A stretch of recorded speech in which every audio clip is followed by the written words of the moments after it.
குழந்தைகளும் இஸ்லாமிய கல்வி என்று சொல்கின்ற பொழுது குழந்தையினுடைய முதல் ஆசான் தந்தை. 60 வருஷம் உயிரோட வாழ்ந்த என் மகனுக்கு நான் ஒரு வார்த்தை குர்ஆனை சொல்லிக் கொடுக்க இல்லை என்றால் நீங்க கோடான கோடி அவருக்கு கொடுத்து என்ன பிரயோசனம்? அந்த கோடான கோடியை தூக்கி வீசுவோம் முகத்தில் நாளைக்கு மறுமையில். குர்ஆனை கொடுக்கவில்லை என்றால், மார்க்கத்தை கொடுக்கவில்லை என்றால் நீ எல்லாம் என்ன வாப்பா? இந்த உலகத்துல வேண்டாம் இனிக்கும் சகோதரர்களே, கோச்சுக்குவானா? உண்மையை தான் சொல்றேன்.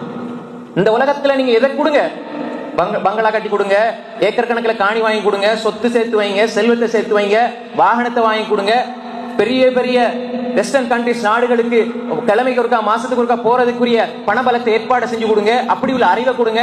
ஆனா குர்ஆனை நீங்க படிச்சு கொடுக்க இல்லைண்டா உங்களோட பிள்ளை வளர்ப்பில் நீங்க ஃபெயில் ஆயிட்டீங்க.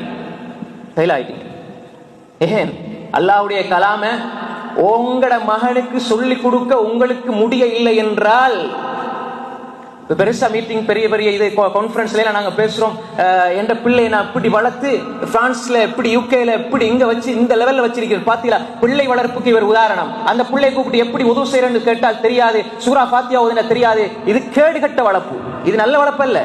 அல்லாஹ்வை படித்து கொடுக்காமல், அல்லாஹ்வுடைய கலாமை படித்து கொடுக்காமல் நீ உலகத்துல எதை கொடுத்தாலும் நீ பிள்ளையை ஒழுங்கா வளர்க்கையில, இப்ப நான் சொல்றது கசக்கும், மறுமையில இதே வார்த்தையை உங்களது பிள்ளை அல்லாஹ்வுக்கு முன்னால் சொல்லும் பொழுது உங்களுக்கு கசக்கு மட்டும்